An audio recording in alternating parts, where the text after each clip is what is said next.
الفاتحة. أعوذ بالله من الشيطان الرجيم. بسم الله الرحمن الرحيم. الحمد لله رب العالمين الرحمن الرحيم مالك يوم الدين إياك نعبد وإياك نستعين اهدنا الصراط المستقيم صراط الذين أنعمت عليهم غير المغضوب عليهم ولا الضالين آمين. بسم الله الرحمن الرحيم. الحمد لله رب العالمين. اللهم صل على سيدنا محمد وعلى آل سيدنا محمد. اللهم ارزقنا يا ربي فهم النبيين وحفظ المرسلين وإلهام الملائكة المقربين في عافية يا أرحم الراحمين. اللهم افتح علينا فتوح العارفين وفقهنا في الدين وعلمنا التأويل واهدنا إلى سواء السبيل. اللهم انفعنا وارفعنا وشرفنا بالعلم النافع وانفع به أنفسنا وأهلنا وأوطاننا وديارنا وجميع المسلمين يا إله العالمين. وصلى الله على سيدنا محمد وعلى آله وصحبه وسلم والحمد لله رب العالمين آمين رب العالمين. Ya, Alhamdulillah, kita diberikan peluang sekali lagi untuk bertemu pada malam ni. Masya Allah, malam 28 Rejab, so semalam-malam dah malam 27 kan, berlakunya Isra dan Mi'raj. Masya Allah. Dan kita tinggal beberapa hari sahaja lagi untuk ke Ramadan. Masya Allah, mudah-mudahan Allah akan berikan kita peluang dan rezeki sekali lagi untuk kita bertemu Ramadan pada tahun ini, insya-Allah. Okey. So malam ni kita akan sambung pengajian kita. Minggu lepas kita dah tengok keseluruhan muka surat 35 ni. Insya-Allah kita akan cuba untuk sambung dengan ayat-ayat seterusnya, especially yang bersangkut paut dengan hukum talak, ataupun kita katakan mulanya ayat tentang perbincangan tentang hukum hakam perkahwinan daripada ayat 221. Jadi minggu lepas kita dah lihat ada beberapa persoalan yang ditanyakan daripada sahabat-sahabat Rasulullah sallallahu alaihi wasallam. Okey, di antaranya tentang khamar, meminum arak. Di antaranya tentang judi, perjudian, al-maisir. Okey, di antaranya juga tentang infak atau berkelakuan atau charity. Okey, kemudian dalam ayat 220 ini Allah menerangkan bagi pertanyaan tentang anak-anak yatim. So kita dah lihat dan bincangkan tentang hukum hakam yang bersangkut paut tentang anak-anak yatim. Kan? Sebab Allah SWT menurunkan ayat tentang sesiapa yang memakan harta anak-anak yatim tanpa hak, kan,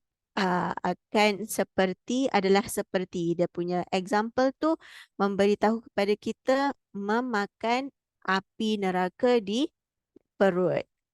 So daripada situ sahabat-sahabat semua macam okay, take care of themselves, ikut hukum hakam tu, okay, jauhkan diri sehinggalah ianya memberatkan mereka, kan? Maka Allah turunkan ayat ni untuk meringankan. Allah mengetahui niat-niat sahabat-sahabat semua adalah untuk memberi kebaikan dan kebajikan kepada anak-anak yatim. Maka tidak perlulah ah, begitu strict seperti apa yang mereka praktiskan, kan? Akan tetapi kalau ianya sudah bercampur aduk, susah sangat nak separate apa yang dia makan, apa yang kita makan dia makan, apa yang kita pakai dia pakai. Okay, apa yang kita belajar dia belajar. So it's very difficult to separate. Maka anggaplah mereka seperti adik-beradik ataupun saudara mara. Okay, fa ikhwanukum. So kalau beranggapan seperti itu, maka we will treat them as our own family members, as our own blood, kan? Okey. Kemudian kita menceritakan atau berbahaskan tentang nikah, perkahwinan, okey, and ada lingkungan dalam beberapa ayat, mungkin 20 atau lebih, kan? Allah menceritakan tentang cerita ataupun hukum hakam tentang nikah. Ayat yang pertama 221 ni kita dah lihat tentang nikahnya al-musyrikat, kan? So dekat sini kita katakan perbincangan last week, kalau sekiranya seorang Muslim tu ingin menikahi wanita yang musyrik. Okay. So kita bincangkan tentang apakah dia punya repercussion.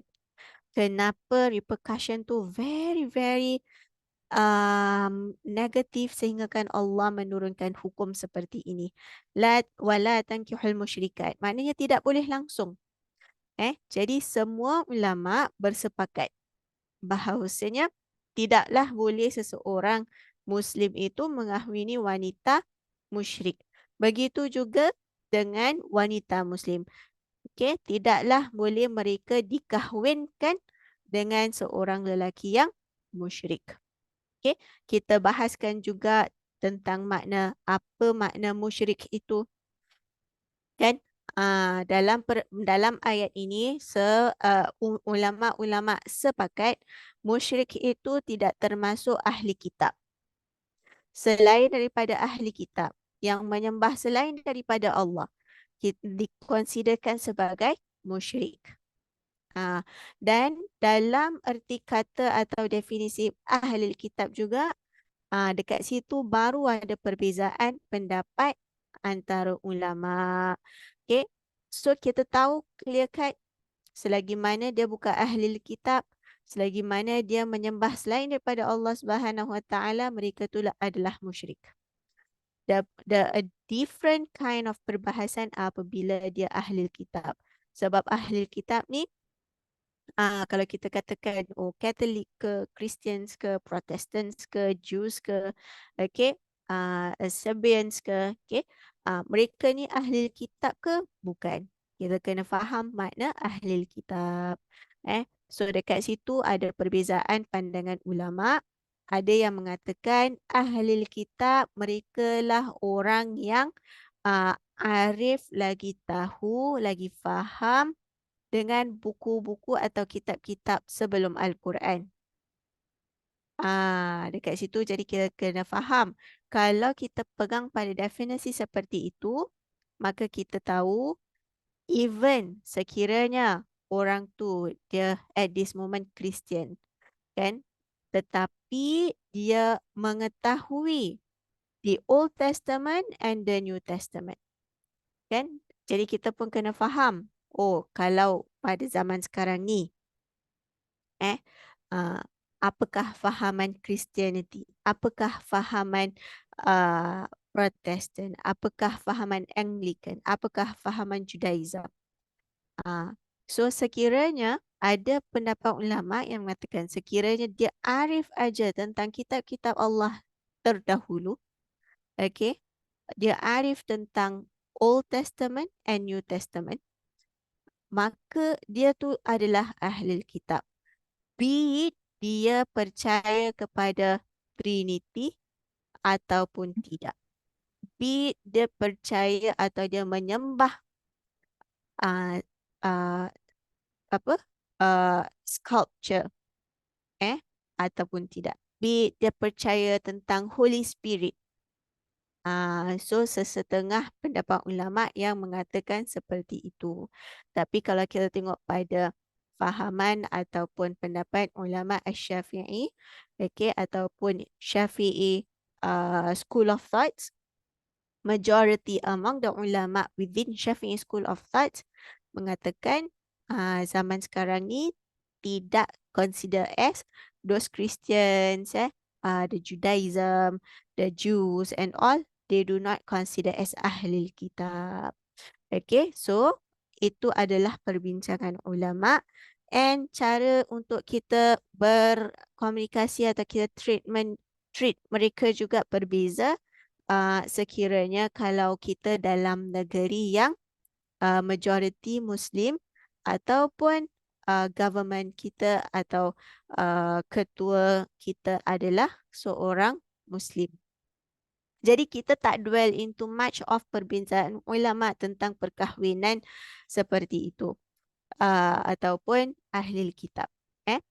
But most important thing is Allah Subhanahu Wa Taala melarang kita untuk mengahwini al-musyrik di antaranya sebab kita faham one of it is untuk menyelamatkan atau untuk uh, protect, okay?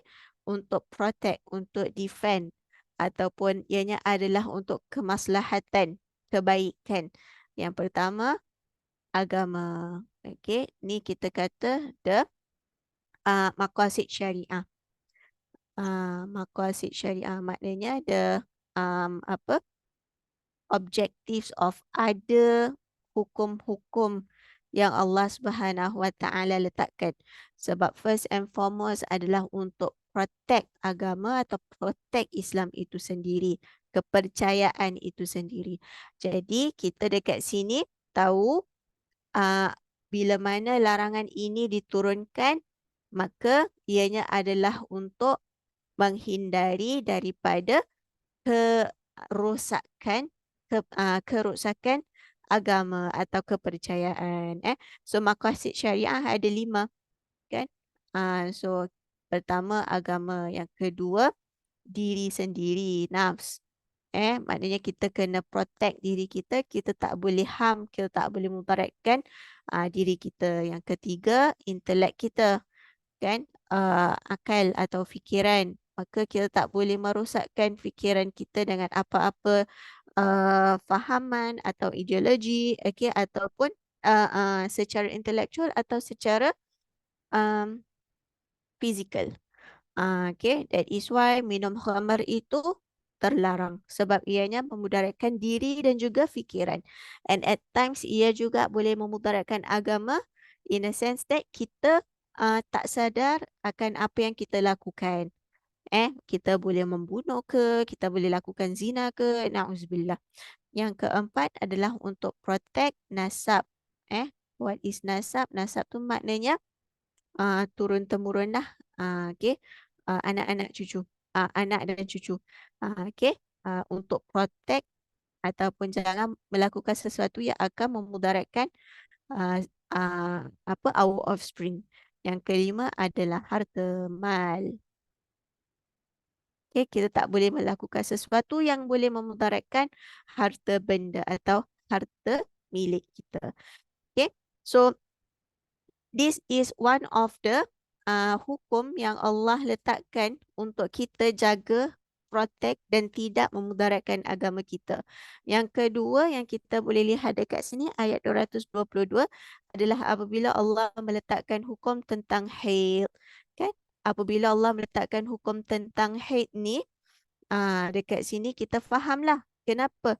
Sebab ingat semula tadi yang kita katakan, part of the maqasid syariah adalah untuk menjaga diri. Untuk menjaga diri, maknanya janganlah kita memudaratkan diri kita, si isteri dan juga suami. Okey, dan juga janganlah kita merosakkan nasab kita. Okey, sebab apa dekat dalam ayat 222 ni Allah berikan atau katakan wa yas'alunaka 'anil mahid, mereka menanyakan tentang wanita yang ada haid. Qul huwa adhan. Ianya adalah sesuatu perkara yang sakit, sesuatu perkara yang menyakiti, ianya sesuatu perkara yang boleh memudaratkan diri. Fa'tazilun nisa'a fil mahid. Okey, maka jangan kamu annoy mereka wanita. Okay, jangan kamu kacau mereka, jangan kamu disturb. Fa'tazilun nisa. biarkan wanita itu bersendiri. Ah, jangan mendekati mereka, jangan lakukan hubungan intim. Ni adalah salah satu hukum untuk menghindari kita dari memudaratkan diri kita daripada memudaratkan nasab kita juga. فإذا تطهرن فأتوهن من حيث أمركم الله إن الله يحب التوابين ويحب المتطهرين. Okey, sekiranya apabila wanita isteri-isteri kamu itu sudah bersih, sudah suci, maka kamu boleh mendatangi mereka seperti Allah sebutkan atau seperti mendatangi mereka seperti apa yang dihalalkan dalam Islam. Fa'tuhunna min haitsu amarakumullah. Okey, perkataan ataupun ayat ini yang akan di-explainkan further kat dalam ayat 223. So ayat 223 kita actually stop pada ayat 222. Tapi ayat 223 ni menceritakan tentang apa yang kita katakan adab-adab. Adab-adab untuk mendatangi atau untuk adab-adab untuk uh, berhubungan intim antara suami dan isteri. Okay, so kita belum baca ayat ni lagi. So let us recite this group of ayat together insyaAllah. Kemudian kita akan dwell into this ayat, the discussions of this ayat. Alright. A'udzu billahi minasyaitonir rajim. Bismillahirrahmanirrahim. نساؤكم حرث لكم فأتوا حرثكم أنا شئتم وقدموا لأنفسكم واتقوا الله واعلموا أنكم ملاقوه وبشر المؤمنين ولا تجعلوا الله عرضة لأيمانكم أن تبروا وتتقوا وتصلحوا بين الناس والله سميع عليم لا يؤاخذكم الله باللغو في أيمانكم ولكن يؤاخذكم بما كسبت قلوبكم والله غفور حليم للذين يؤلون من نسائهم تربص أربعة أشهر فإن فاءوا فإن الله غفور رحيم وإن عزموا الطلاق فإن الله سميع عليم Sadaqallahul Azim. Okey, Alhamdulillah. So ayat 223 ni adalah kesinambungan daripada ayat sebelumnya di mana Allah menyatakan fa'tu hunna min haitsu amarakumullah. Datangilah mereka seperti apa mana yang Allah dah turutkan. Okey. So apakah yang Allah turutkan? Apakah adab-adabnya yang diajarkan dalam Islam? Okay, nisa'ukum harthul lakum fa'tu harthakum anna syi'tum. Your wives are like farmland for you, so approach them consensually as you please. So dekat sini it's very interesting sebab Allah menggunakan perumpamaan nisa'ukum, isteri-isteri kamu ni seperti harthul lakum, seperti ladang. Kenapa Allah Subhanahu Wa Taala memberi perumpamaan seperti ini? So dalam Al-Quran atau dalam bahasa Arab kita ada hadis balaghah atau kita katakan sebenarnya apa Uh, contohnya macam hiasan-hiasan atau perumpamaan. Okey. Ataupun peribahasalah. So ni adalah dari segi perbahasan. Jadi dalam ayat Al-Quran dalam bahasa Arab kita ada balaghah, kita ada kita katakan perumpamaan. So kita nak tahu perumpamaan yang diberikan. Now dalam bahasa Arab ni it's very specific. Okay, dia bukan macam sembarang aja kita boleh katakan, okey, si fulan ni seperti bulan. Nanti orang Arab akan tengok. Dia akan analyse, dia akan lihat kenapa kita katakan si fulan ni seperti bulan. Which part of the things yang dia samakan seperti bulan yang kita semua faham and accept. Taklah, kenapa kamu kata si fulan ni seperti bulan? Which part of him yang seperti bulan? So mereka faham apabila kita katakan seperti bulan tu, apa maknanya. So dekat sini Allah SWT memberi perumpamaan nisa'ukum harful lakum. Your wives are like farmland, seperti ladang. Apa yang dimaksudkan dengan ladang? Apakah yang dimaksudkan dengan tanah? So dekat sini yang dimaksudkan adalah tempat untuk menanam benih. Kenapa Allah Subhanahu Wa Taala berkias-kias macam ni? Membuatkan ada perumpamaan lah. Kenapa tak cakap aja wanita atau isteri-isteri kamu adalah untuk reproduce, untuk mendapatkan anak. Kan so cantiknya perbahasan atau cantiknya uh, uh, uh, mukjizat Al-Quran dari segi bahasa ni, one of the thing is that it makes us think deeper and greater. Untuk menanam benih, tahu tak kita kalau seed tu dia boleh germinate atau seed tu pun boleh juga tak germinate, kan?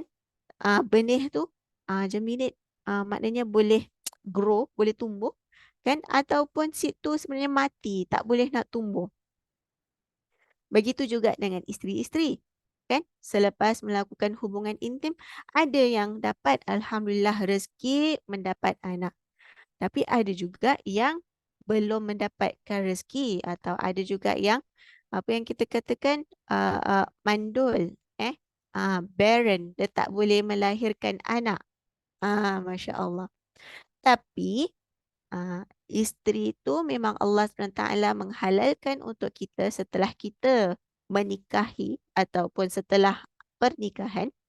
Okey, halal bagi suami isteri itu untuk berhubungan intim. Tidak salah.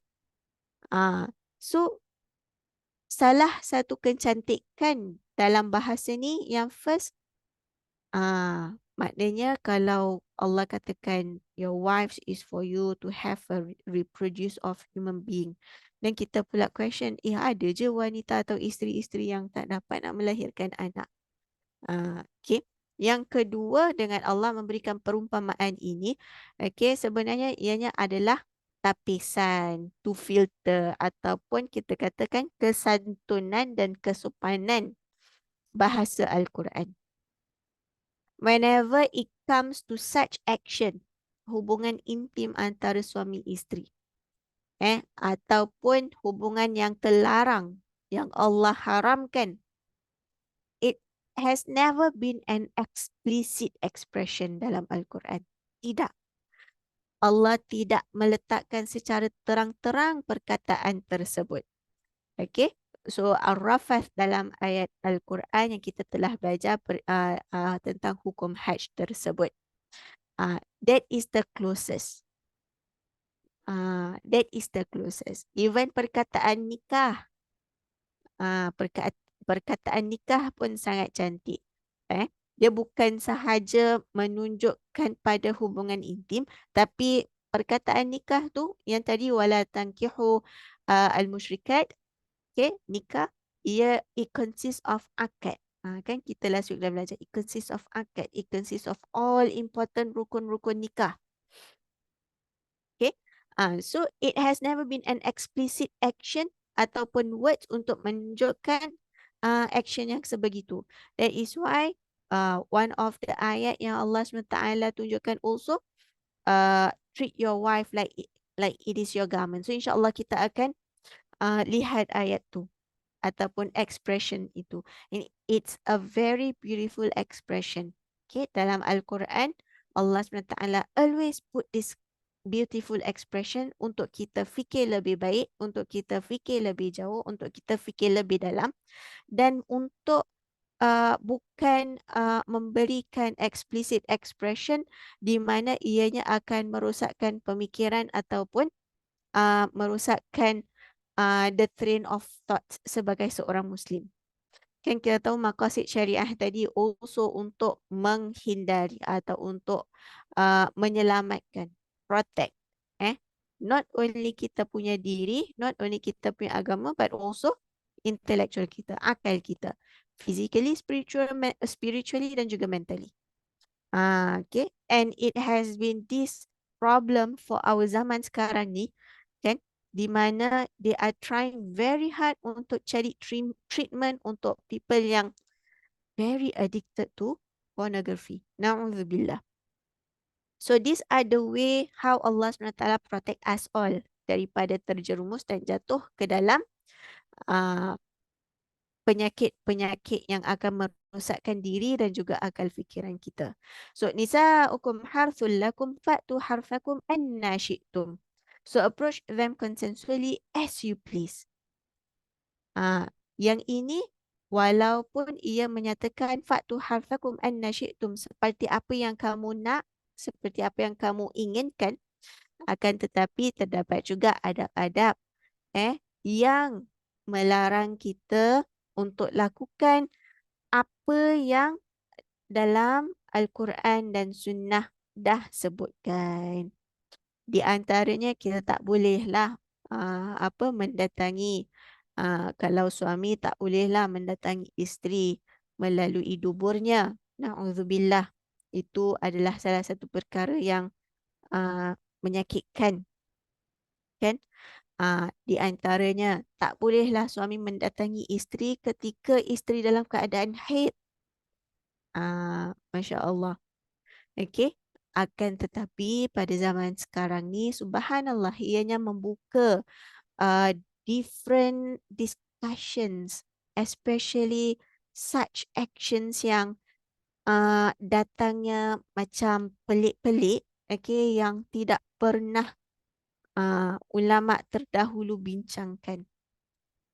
Di mana ianya sekarang ni a fenomena yang kita boleh katakan dia baru, okay, yang hanya ingin memuaskan nafsu manusia sahaja. So hukum-hukum ni dia dah expand, dia dah berkembang untuk membincangkan tentang perkara-perkara yang source from movies, dramas, and subhanallah, it's something yang it is not, kalau kita bukan belajar tentang fiqh, that is something yang kita tak akan rasa kita belajar pun. Okay. Tapi kalau kita dalam fiqh, we can never escape from reality, and kita kena lihat pada konteks kita. Kita kenalah berikan judgement yang sesuai, kan? So, macam-macam masturbation lah, apa-apa lagi yang subhanallah yang agak baru, perbuatan yang mereka rasa dapat memuaskan nafsu mereka, especially apabila berlakunya di luar akad nikah tu sendiri. Na'udzubillah. So ayat fa'tu harfakum anna syi'tum, so approach them consensually as you please. It doesn't mean husband ni ada hak ke atas suami untuk lakukan apa saja dia inginkan. It doesn't mean I am your husband, kita dah halal, kita boleh cuba whatever yang orang lain buat. Na'udzubillah. Okay. Sebab untuk merasakan kelazatan hubungan tu, kan? It is as how Allah has put it naturally. Janganlah nak memandai-mandai innovate. Si suami bolehlah pandai-pandai innovate, tapi kalau si isteri tak rasa keinginannya, okay, khalas, hubungan tu tidak berlaku juga. Okay, si suami boleh juga nak cuba inovatif, kreatif, belajar ataupun tengok daripada movie ke mana-mana je lah suasasnya. Na'udzubillah. Then after that, akan tetapi tidak dapat memuaskan untuk suami. Masya Allah pun tak dapat juga apa objektif yang ataupun kita katakan yang Allah dah letakkan hubungan secara natural antara suami dan isteri. Jadi dekat sini ayat ni bukan memberi green light untuk suami isteri buat apa saja mereka inginkan. Tak. Ayat ini untuk meletakkan adab-adab apa yang boleh, apa yang tak boleh. Untuk lakukan hubungan intim di tempat yang terang-terang. Itu tak boleh. Suami isteri maka lakukan ajalah mubasyarah ke berpegang-pegang ke apa sahaja. Katanya oh ni suami saya, oh ni isteri saya, tapi dekat public itu dilarang. It doesn't mean that we are husband and wife we can just do anything we want. Tak. Fa'tu harthakum anna syi'tum. Maksudnya ada yang boleh, ada yang tak boleh. And kita perlu tahu apa yang boleh, apa yang tak boleh. It is not something that we can just follow other cultures. Okay. Dan kita ingin lakukan. Tak. Okay. Waqaddimu li anfusikum and send forth something good for yourselves. Waqaddimu li anfusikum bermaksud dekat sini setelah kamu melakukan hubungan intim antara suami dan isteri, waqaddimu li anfusikum. Send forth something good for yourselves. Dekat sini adalah untuk kamu teruskan lakukan kebaikan. So dekat sini, apa yang send forth something good for yourselves? Ya, actually referring to kebaikan. So, setelah berlakunya hubungan antara suami isteri. Selepas tu boleh ke terus tidur. Sehingga esok pagi. Tak. Part of the sunnah, part of the adab. Terus lakukan mandi junub. Okay. That is part of sunnah, part of adab. Okay. Ada yang katakan, oh selepas tu kita mandi junub sebelum subuh. Ataupun selepas azan subuh, sebelum kita solat subuh tu kita mandi junub. Boleh tak? Boleh. Tapi part of the adab. Part of the adab adalah untuk mendatangkan kebaikan selepas kamu berhubungan intim antara suami isteri.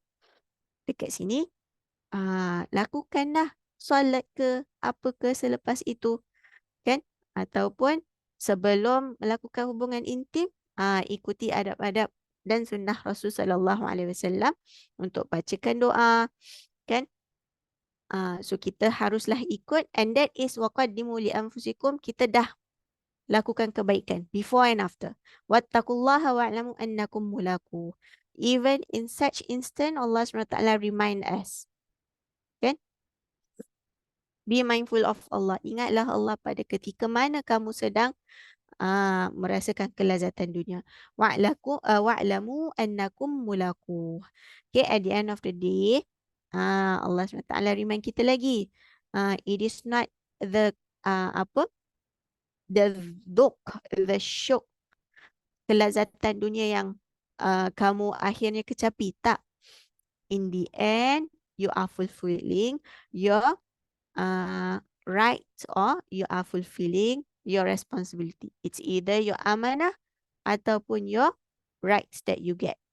Wabashiril mu'minin, and give good news to the believers. Kenapa orang-orang believers ini diberikan berita gembira?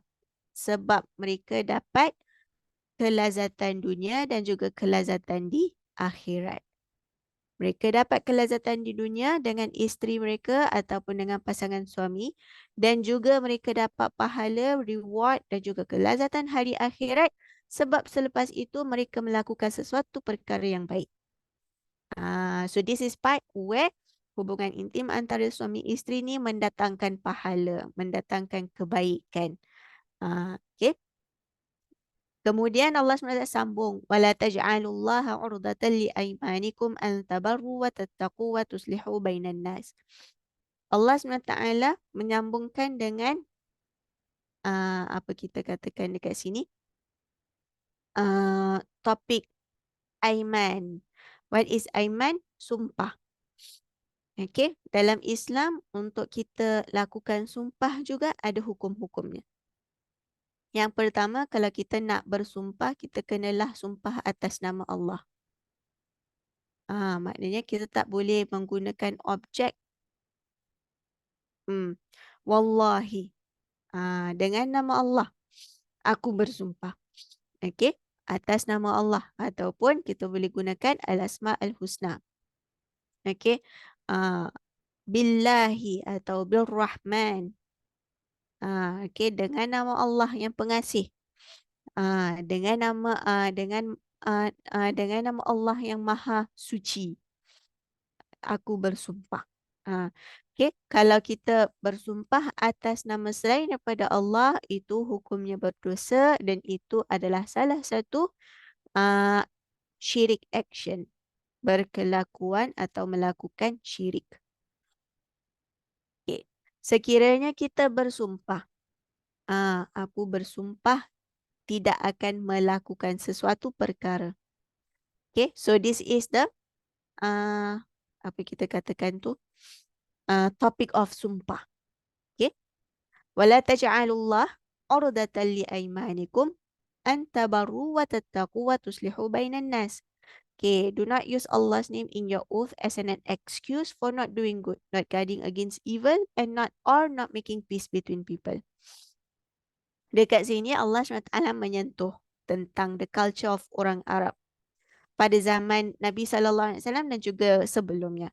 Jadi zaman jahiliah mereka memang suka menggunakan nama Allah ataupun nama patung-patung mereka tu untuk sumpah. Apakah fungsi sumpah? Fungsi sumpah adalah untuk memberi keyakinan, untuk mentakkidkan lagi, untuk meyakinkan lagi bahawasanya dia memang akan commit himself untuk lakukan atau untuk tidak lakukan. Aku bersumpah akan melakukan. Aku bersumpah dengan nama Allah tidak melakukan. So orang Arab jahiliah mereka used to have this perkataan wallah, wallah, wallah. Okay. Pada zaman jahiliah mereka bukan menggunakan nama Allah, akan tetapi mereka menggunakan nama berhala-berhala mereka. Okay. Al-Lat wal-Uzza, Al-Manat. Itu semua adalah nama-nama berhala yang mereka bersumpah. Okay. Apabila kedatangan Nabi SAW, kedatangan Islam, mereka tukarkan nama berhala mereka sebab tahu mereka tak boleh sumpah dengan nama berhala mereka sebab itu adalah syirik. Mereka instead menukarkan dan bersumpah atas nama Allah. And they have been practicing it. Okay, sehingga kan Allah SWT menurunkan ayat dalam satu surah, dalam salah satu surah dalam Al-Quran dengan menyatakan Allah tidak mengambil sumpah kamu sebagai sesuatu perkara yang serius. Sebab apa? Sebab something that is being used to. Now back then, bila kita belajar dekat negeri Arab, okay, now then I realised at that moment, my friend shared with me. Dia realise, dia kata, orang Arab ni memang suka sangat sumpah. Wallah, wallah, wallah. Kalau kita, orang Melayu, kita tak selalu, it's not part of our culture. And bila kita sumpah tu maknanya only dalam court lah. Kan? Kita kena stand by as a witness ke apa ke, and then kita kena bersumpah, kita kena cakap, kita kena declare atau bersumpah, okay, that kita mengatakan benar, mengatakan apa selain daripada benar, okay, all of those things, kan, those statements, kita cuma dekat dalam court. Tapi kalau culture orang Arab lain, it's something that they are used to. Okay, and then when something that they are used to, sehingga kan Allah SWT turunkan those people yang memang it is their normal thing to say wallah, wallah, wallah, their oath sumpah tu tidak boleh pakai. They cannot be witness, they cannot take an oath. Ah, tu yang salah satu hukum Allah turunkan. So my friend observe, lah memang betul lah diorang punya culture just wallah, wallah, wallah. Tapi apabila diorang completekan wallahi,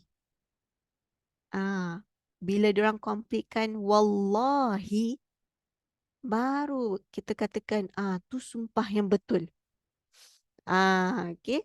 How true it is, wallahu a'lam bisawab, only Allah sahaja yang tahu. Sebab apa? Kita tak boleh nak menilai dalam hati manusia kalau diorang bersumpah tu betul ke atau main-main untuk menyedapkan telinga. Kalau dalam komuniti orang Melayu, masyarakat orang Melayu, yang selalu kita sering katakan adalah insya-Allah. Nanti orang akan tanya ni insya-Allah Melayu ke insya-Allah betul? Okey, sebab fahaman ataupun apabila kita gunakan perkataan insya-Allah tu, maknanya kita kena put in commitment and effort. 90%, the other 10% tu is uncontrollable and the other 10% tu adalah takdir Allah.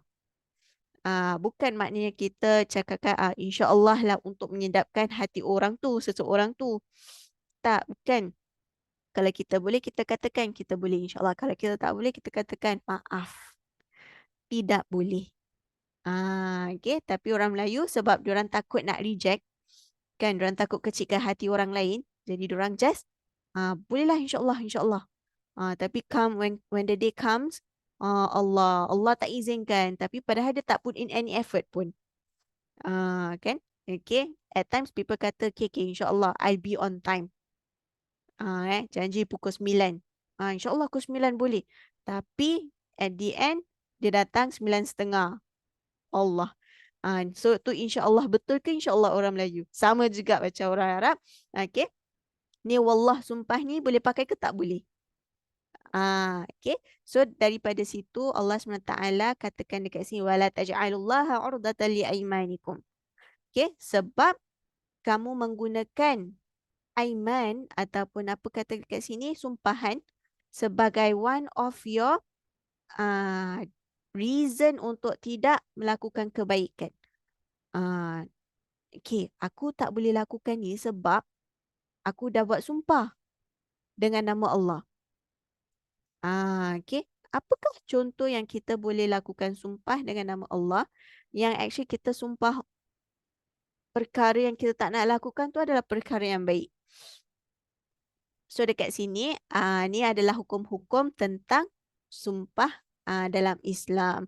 So kalau kita nak sumpah, kita nak put in komitmen ke, aku bersumpah dengan nama Allah. Aku akan, contohnya, aku akan solat tahajud. Aku akan puasa sunat. Okay.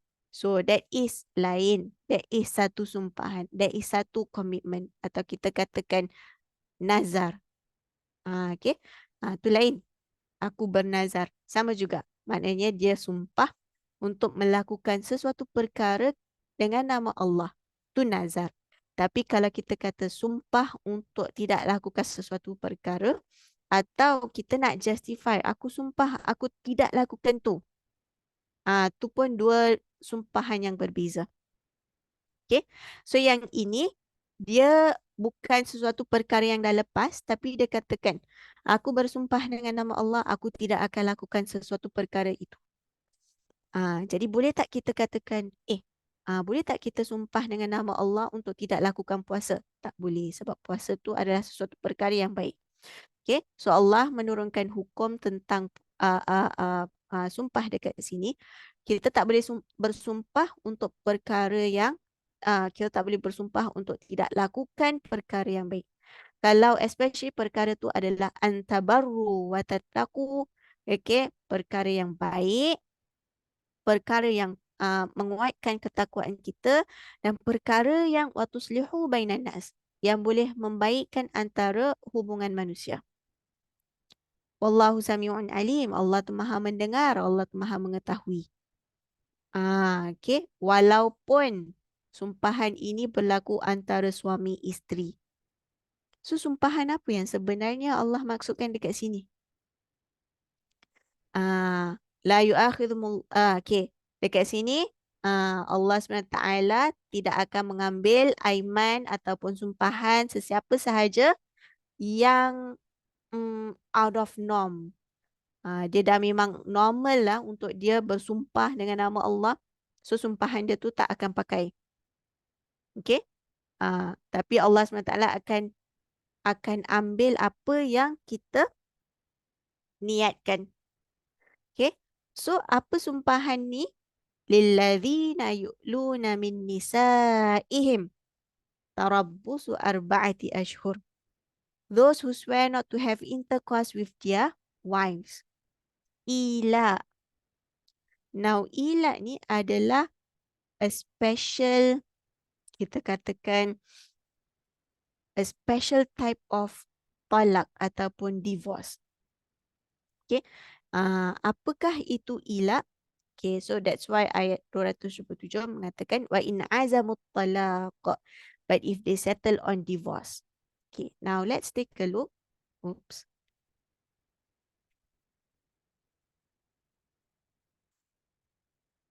Okay, now let's take a look. Bila mana kita katakan perceraian, okay, ataupun kita katakan terbatal, okay, terbatal akad nikah atau pernikahan antara suami isteri. Dalam Islam ada beberapa cara atau ada beberapa uh, hukum yang bersangkut paut dengan perceraian, bercerai antara suami dan isteri. Yang pertama adalah talak.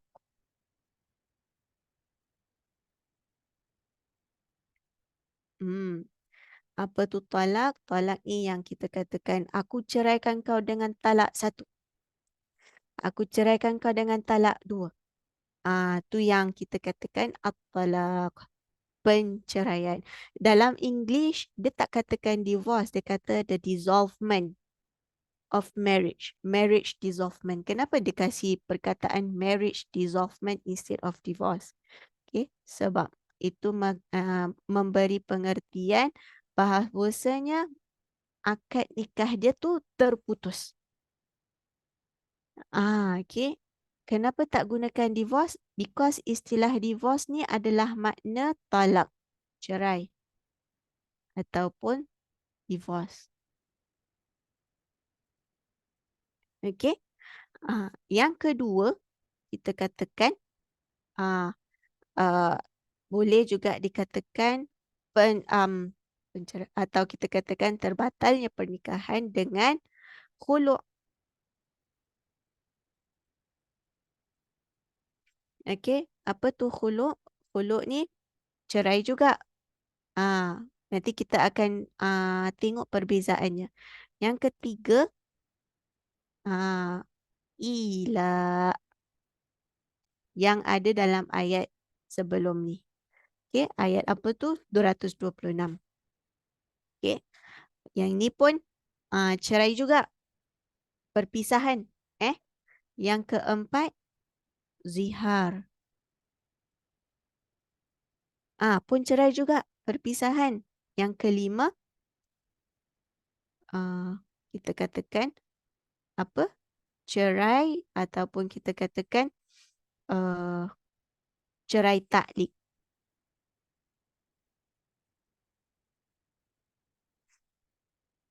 Okay, apakah perbezaan antara perceraian semua ini? Dekat sini perbezaannya satu sahaja. Siapa yang initiate dan caranya bagaimana? Siapa yang boleh lakukan talak? Suami. Siapa yang boleh lakukan khulu'? Isteri. Siapa yang boleh lakukan ila? Suami. Siapa yang boleh lakukan zihar? Suami. Siapa yang boleh lakukan cerai taklik? Hakim. Ah, jadi siapa kata suami ada kuasa veto untuk menceraikan pernikahan atau menceraikan isteri? Isteri pun ada dia punya fair share sekiranya dia rasa tak setuju, sekiranya dia rasa tak selamat, tak boleh untuk teruskan perkahwinan tersebut. Boleh je, ada the channel dia. Channel dia adalah khuluk. Okay. Dalam kelima-lima ni, yang masih relevan atau yang bersangkut paut dengan our zaman adalah nombor satu, talak, nombor dua, khuluk dan nombor lima, cerai ta'liq.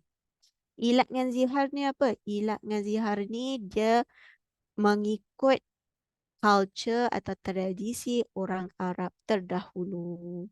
And this culture or this tradisi not really being practiced dalam masyarakat kita. Okay? Maka that is one thing. Hukum ilak yang diturunkan dalam ayat 226 ini adalah untuk control the culture of orang Arab pada zaman dahulu. Okay?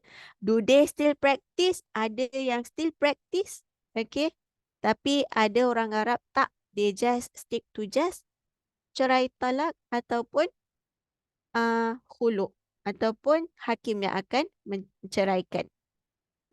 Okay. So what is ila? Ila adalah apabila suami bersumpah untuk tidak berhubungan intim, okay, dengan isterinya selama 4 bulan. Sebelum ayat ini diturunkan, what's the norm or what's the culture of orang Arab jahiliyah? Mereka akan bersumpah untuk tidak meniduri isteri mereka selama setahun. Okay, that is the minimum period. That is their practice untuk selama setahun. Dan ilat ni sebenarnya menyakiti hubungan antara suami isteri. Okay, merosakkan ataupun putting the ladies atau isteri under torment. Menyakiti mereka lah, menyiksa mereka. Sebab Allah SWT dah menciptakan pasangan suami isteri adalah untuk berhubungan, untuk melakukan yang halal. Okay, akan tetapi sesuami meletak barrier dan mengatakan aku bersumpah dengan nama Allah untuk tidak meniduri kamu.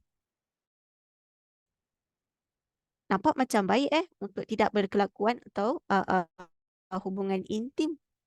Tapi suami isteri itu sebenarnya adalah untuk menghalalkan hubungan tersebut. Janganlah kita katakan, oh aku dah kahwin, aku dah tak, tu pun salah. Jadi the period used to be 1 year minimum. Orang Arab zaman jahiliah mereka, Masya Allah, mereka suka sangat meletakkan kesakitan atau memudaratkan atau menyiksa isteri-isteri mereka. Akan tetapi Allah SWT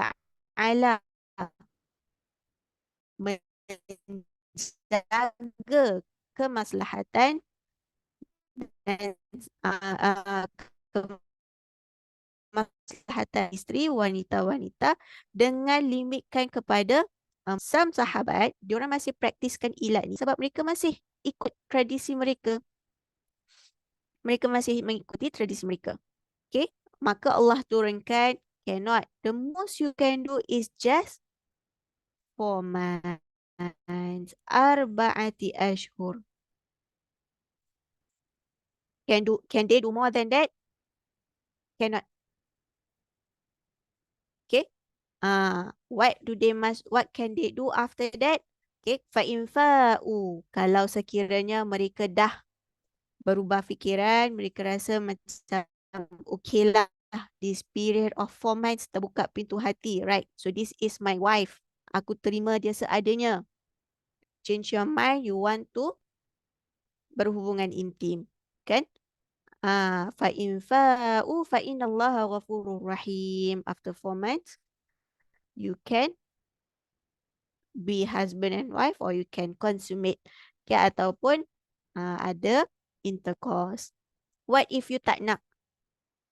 After 4 months, okay, aku dah sumpah, kemudian aku tak nak. Dah sudah, I kan isteri. Right? So again, this ila is the tradition, okay, is the culture of orang Arab yang suka buat sumpahan seperti itu. Now, have this been practiced ataupun ada dalam masyarakat kita? I don't say tak ada. Ada. Bahkan ada yang melakukan tanpa tahu pun hukum hakamnya. Atau ada yang melakukan out of just macam arranged marriage. I want to get to know my pasangan dulu. Tak nak. Mungkin nak date-date dulu. Kan? Akan tetapi never realize that there is such a hukum. So apa yang kita harus lakukan? Jangan sumpah untuk tidak meniduri pasangan kamu. Okay? That is the very least for you to do. Kalau dia sekiranya, what if dia tak sumpah, dia tak apa? Do you consider that ilak? Tak. You don't consider that ilak. Akan tetapi, itu pun ulama meletakkan had untuk the most untuk tidak meniduri isteri is actually just 4 months. Umar bin Al-Khattab radhiyallahu anhu, okay, apabila beliau menjadi khalifah, so kita tahulah dia punya style kan, dia akan bangun malam, kemudian ronda-ronda kampungnya, tengok apa yang ada, apa yang tak ada, tengok rakyat jelatanya, okey ke tak okey, and then satu malam tu he stumble upon a house yang lampunya masih buka, and then dia dengar wanita menangis. Dia mendengar wanita menangis, and then wanita tu nangis. Dia macam, heranlah juga kenapa wanita ni menangis. Okay. Then apabila Sayyidina Umar radhiyallahu anhu pergi berperang. Okay, maknanya being activated lah. To be part of the askar. Keluar berperang. Jadi Sayyidina Umar kesihan dengan wanita tersebut. Maka Sayyidina Umar tanyakan kepada anaknya Sayyidina Hafsah, berlamakah waktu sanggup menunggu suami tanpa tanpa berteman, selama mana wanita atau isteri boleh tahan? So, Sayyidatina Hafsah jawab, antara 4 bulan sehingga 6 bulan. More than that maknanya dah sudah. Okay, isteri-isteri tak mampu lagi nak tunggu. Maka ulama-ulama meletakkan hukum bahawasanya seorang suami boleh meninggalkan isteri up to 4 months saja. More than that, isteri boleh komplain ataupun mengadu pada hakim. Maka hakim boleh jatuhkan cerai on behalf of suami. That is cerai taklik lah yang kelima ni. Okay, so this is one of the previous atau one of the tools untuk menceraikan isteri pada zaman dahulu. Okay, okay. Ada sebarang soalan tak before we move on to next part of question?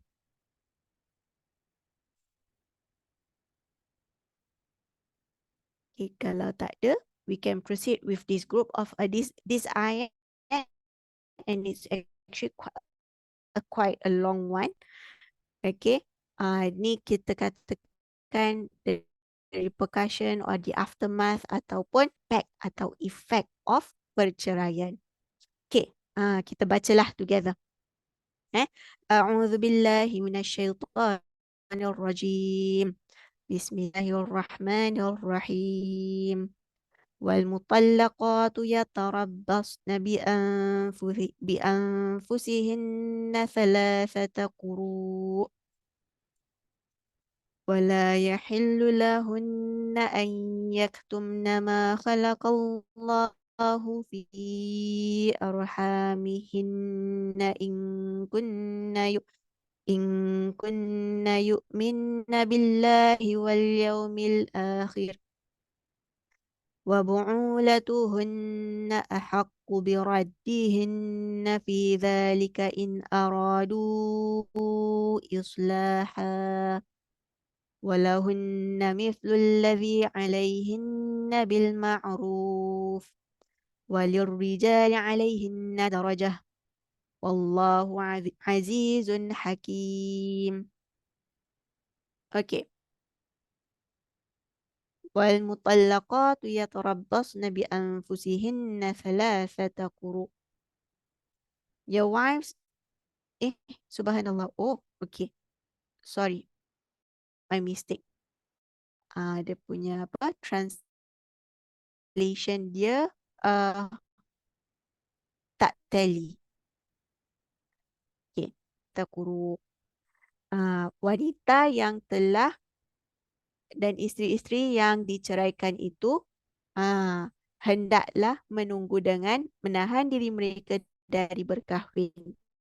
I think I will stop screen sharing dekat sini. I will share daripada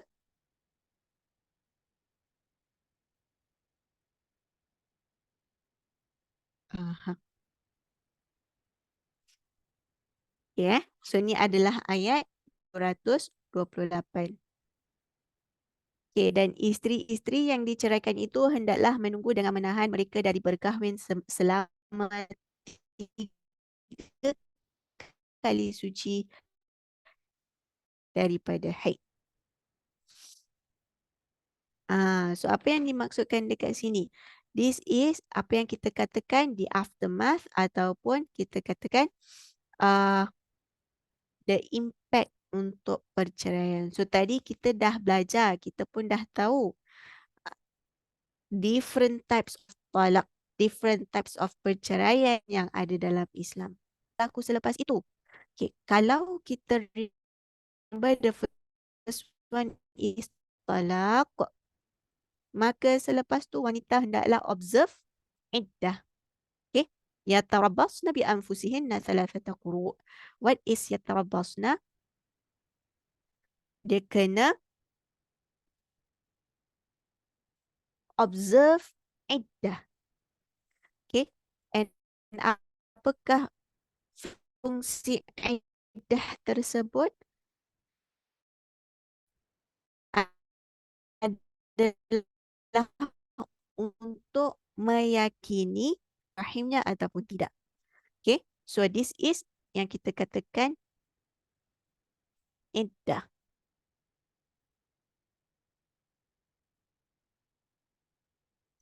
Okay. Bi anfusihinna thalathata quru. Mereka kena bersabar atau mereka kena observe iddah tu selama 3 bulan. Now for each category, okay, dia punya kesinambungan yang berbeza. Okay, so kalau cerai talak, apa yang wanita atau isterinya harus lakukan? Kalau khulu, kalau isteri yang initiate the divorce itu, apa yang isteri harus lakukan? Pernah dengar tak khulu? Kalau tengok mungkin ada drama Melayu ke at times diorang apa orang kata tu the spiciness of the drama. Kalau Malaysia, kalau dekat sini kita katakan cerai ta'liq. Okay, tapi kalau di Malaysia mereka gunakan istilah lain. Cerai syikok. Okay. Kalau ada juga drama Malaysia I can't remember tapi mereka menggunakan khulu. Okay.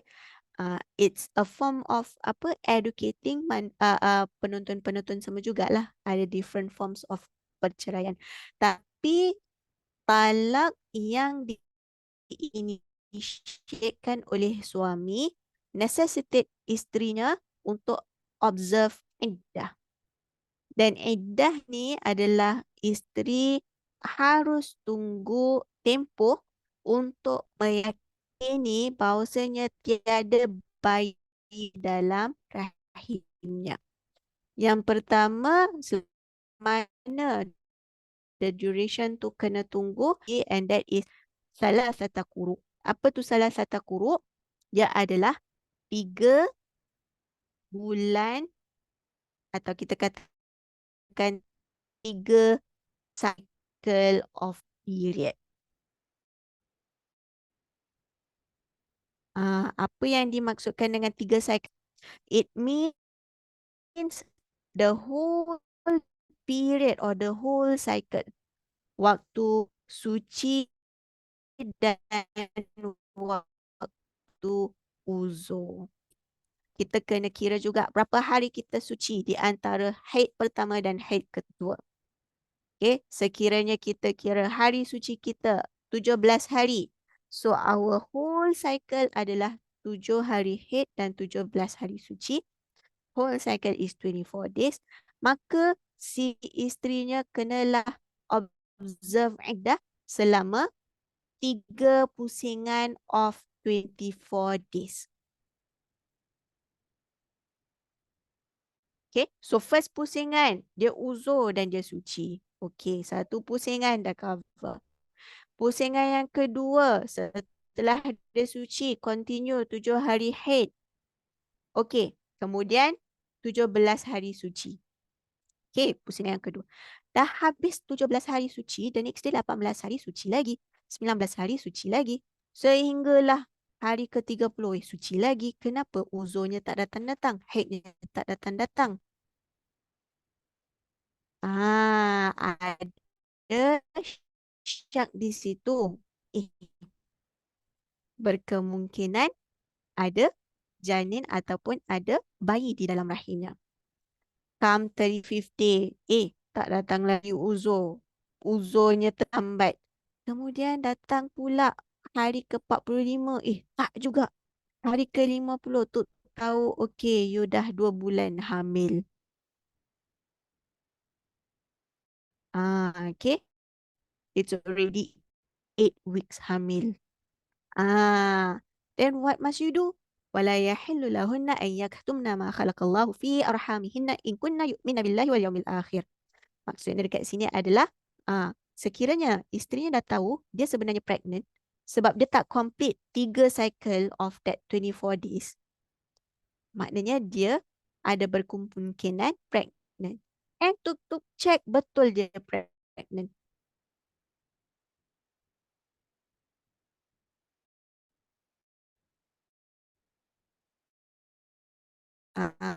So what is the second period? The second observe iddah. Back to the first duration ni, sekiranya dia complete 3 cycle, okay, so cycle yang kedua 17 hari suci, kemudian hari yang ke-18 dia uzur. Dia datang ke uzurnya 7 hari. That doesn't mean 3 cycle dia dah complete. Tak, dia kena complete kan 18 hari juga yang dia suci. Sorry, 17 hari dia suci. So setelah 17 hari suci, dah complete ke belum 3 cycle-nya tu? Belum. So ada ulama diorang pun membincangkan atau perbezaan pendapat. Kalau macam itu, segelintir ulama mengatakan dia dah cukup 3 cycle. Khalas atau quru. Setelah habis iddah, khalas. Okay, akan tetapi sesetengah ulama kata tak, dia kena tunggu the next cycle tu datangnya haid, maka complete, baru complete lah 3 kurutnya tu. Kenapa mereka harus ataupun isteri-isteri yang telah bercerai ni kena observe iddah? Tahu tak jawapannya? Kenapa setelah talak kena ada iddah? Apakah fungsi iddah ni? One of it kita dah tahu adalah mengandung atau tidak. Kalau sekiranya isteri itu mengandung, iddahnya daripada 3 cycle bertukar menjadi sehingga bayinya dilahirkan. Okay. Salah satu hikmah untuk adanya iddah ni adalah untuk memberi period, memberi duration for reconciliation antara suami isteri. Ini adalah period di mana suami boleh rujuk dengan isteri. Habis sahaja iddah, boleh tak suami rujuk isteri? Tak boleh. Suami hendaklah mengahwini isterinya dengan nikah akad yang baru. Itu bezanya atau itu fungsinya ada iddah. To give the second chance antara suami isteri untuk reconcile, berbaik-baik semula. Okay. Kalau uh, pregnant pula, kenapa? Ustazah kena tunggu sampai dia give birth. Dia kena, si suami tak boleh melepaskan tanggungjawabnya, bahkan perlu memberi nafkah, tempat tinggal, protection untuk isterinya yang dia ceraikan tu. Okay. Dan period of reconciliation tu makin luas selagi mana anaknya belum dilahirkan. Coming 4 months, coming 5 months, ada morning sickness, ada ni, ada tu. Suami pun ada apa? Change of heart. I think I mula sukalah the position or the role of being a father. I rasa I dapat jalankan tanggungjawab sebagai suami dengan sempurna. A change of heart, a change of mind. Nak rujuk semula. Silakan. Wala yahillu lahunna. So dekat sini Allah isteri untuk sembunyikan time reserve dah 3 cycles ni. Allah melarangnya dia ada bayi dalam rahimnya. Adalah declare ataupun beritahu suaminya. So that is fungsi iddah yang pertama adalah untuk lihat, okay, untuk meyakinkan bahawasanya dia tidak mengandung. Okay. Dan yang kedua adalah untuk reconciliation period antara suami dan isteri. Okay. Alright. So, ni kalau kita katakan mutallaqat yatarabbasna bi anfusihinna thalathata quru', wanita yang masih under childbearing, masih ada menses. Sekiranya sang mengatakan dia tidak no longer ada period cycle of haid. Tu hukumnya berbeza. Dia ada iddah juga tak? Ada. Dia ada iddah. Okay. First and foremost, ingat, remember that iddah adalah to give second chance kepada suami to reconcile. Okay. Dan yang kedua, again, to check untuk meyakinkan bahawasanya rahimnya tiada bayi. Okay. Terdapat juga perceraian berlaku antika yang dah senior, 60 tahun, 65 tahun, 70 tahun, subhanallah. Okay. So, contoh antara makcik pakcik tu, boleh tak dia ada iddah? Yes, memang masih ada iddah. Okay. Berapa bulan pula untuk orang yang menopause atau orang yang tak ada haid? 3 bulan. Bukan 3 biasanya. Satu ni 3 cycle yang hingga wanita give birth. Yang ketiga, ibu. Kenapa kena pastikan tiada bayi dalam rahimnya? Ingat tak kisah Nabi Datina Sarah mendapat Nabi Ibrahim, malah Nabi Zakaria. Isterinya melahirkan anak pada usia yang lanjut. Jadi dekat sini, that is why apabila Allah menurunkan hukum iddah sebegitu, kita dapat tahu, kita dapat lihat, there is always apa orang kata tu, miracle ataupun mm, mm, kepastian. Bahawasanya memang tiada bayi langsung dalam rahimna ahaqu biraddihinna fi dhalika in aradu islaha. What does it mean? It means then uh, tidaklah halal bagi mereka menyembunyikan, tidak memberitahu tentang anak yang dijadikan oleh Allah dalam kandungan rahim mereka jika betul mereka beriman kepada Allah dan hari akhirat. Dan suami-suami mereka berhak mengambil suami bertujuan hendak berdamai. Ni duration of iddah is the duration untuk mereka to reconcile husband and wife. Dalam pada itu orang-orang lelaki suami itu mempunyai satu derajat kelebihan atas orang-orang perempuan. Walahunna mithlul ladzi 'alaihinna bil ma'ruf. Okey.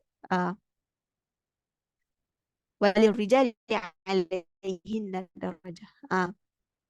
Okey. This part menunjukkan bahawasanya si suami-suami diorang boleh make use of that reconciliation period without having a new akad nikah. Okay, walirijali alaihinna darajah. This part maknanya apa yang dimaksudkan dekat sini? Maksudnya dekat sini tidak perlulah si suami meminta izin kepada waris si isterinya untuk bersatu semula. And this is the reason kenapa dalam ayat ini Allah meletakkan bahawasanya this is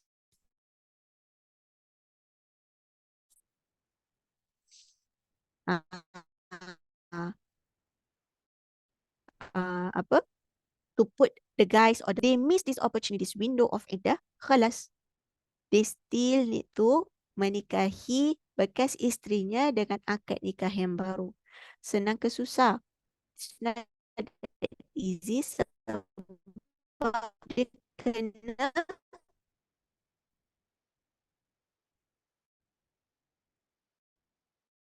kena ada wali. Tunkihul musyrikin.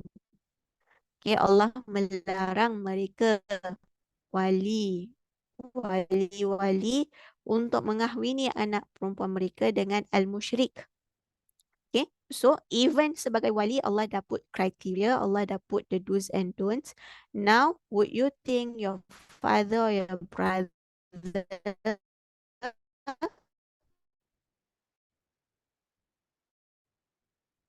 your uncle, so your grandfather miss this window of reconciliation? Uh, uh, ini sebenarnya bukan senang atau mudah. Nak kena jumpa walinya lagi, nak kena bayar mahal. Okey, Allahu Azizun Hakim dan Allah tu lagi maha Almighty, All Wise. Allah tu lagi maha mengetahui, okey, apa? Lebih lebih mengetahui hikmah-hikmah di sebalik hukum-hukum yang Allah SWT turunkan. Okey. Jadi dekat sini ayat 220 hukum dah. Ada tak sebarang soalan? Akan stop di sini dahulu. InsyaAllah minggu depan kita akan menceritakan more about penceraian yang falls under kategori talak. Okay. Kita akan bincangkan tentang hukum-hukum talak. Especially talak pertama lah. Okay. Aku ceraikan yang kedua dengan talak yang tiga. Ini dalam ayat 229 dan 230. Okay. Kemudian sekiranya orang decide to reconcile antara suami isteri, apa yang mereka harus lakukan? Okay. Alright. Ada tak sebarang soalan?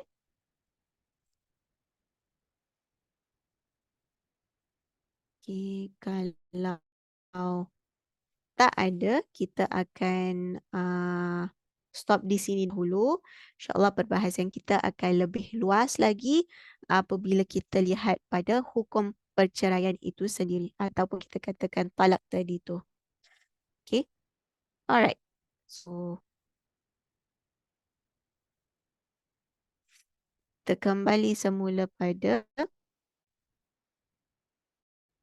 slide kita dekat my iPad. I'm not sharing the screen. Okay, yeah.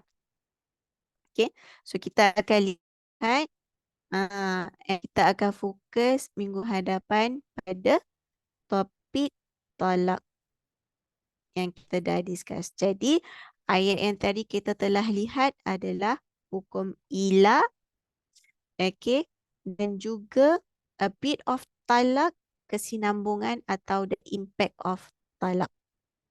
Adanya sekiranya berlakunya talak, maka adalah iddah. Okay. So kalau kita katakan ilat tadi, husbandnya sudah melakukan sumpah untuk tidak meniduri isterinya selama bulan. Afterward, dia haruslah ceraikan isterinya kalau dia tak nak kembali atau isterinya. Okay. Dalam masa 4 bulan tu, kalau dia decide already, okay, I want to be with my wife, dia kenalah batalkan apa sumpahnya dengan kafarah. So this is one the hukum of kita katakan kalau kita bersumpah atas nama Allah, okay, atau kita katakan nazar ke apa pun, sekiranya kita nak batalkan sumpah kita tersebut, kita haruslah ikuti dengan kafarah. Okay, okay. Wallahu a'lam bishawab. Baik. Okay, so kita akan akhiri di sini dengan bacaan doa insya-Allah. Okay. Betul lah, tak ada apa-apa question? Okay, alright. So let us recite our dua together. Bismillahirrahmanirrahim. Rabbana anfa'na bima 'allamtana. Rabbi 'allimna alladhi yanfa'una. Rabbi faqihna wa faqih ahlana wa qarabatin lana fi dinina ma'a ahli al-qutri untha wa dhakar. Rabbi waffiqna wa waffiqhum lima tartadi qawlan wa fi'lan karama. Warzuqil kulla halalan da'iman. وأخلاء أتقياء نحظو بالخير ونكفي كل شر. ربنا واصلح لنا كل الشؤون وأقر بالرضاء منك العيون وقضي عنا ربنا كل الديون قبل أن تأتينا رسل المنون واغفر واستر أنت أكرم من ستر. وصلاة الله تغشى المصطفى من إلى الحق دعانا والوفاء في كتاب فيه للناس شفاء وعلى الآل الكرام الشرفاء وعلى صحب المصابيح الغرر. اللهم اهدنا في هداك واجعلنا ممن يسارع في رضاك ولا تولنا وليا سواك ولا تجعلنا ممن أمرك وعصاك. وصلى الله على سيدنا محمد وعلى آله وصحبه وسلم والحمد لله رب العالمين. Amin ya rabbal alamin. Okay, terima kasih semuanya kerana tune in. Okay, insyaAllah kita bertemu minggu hadapan. Okay, insyaAllah. Thank you sis Nur Zarifah. Terima kasih Ustazah. Sama-sama.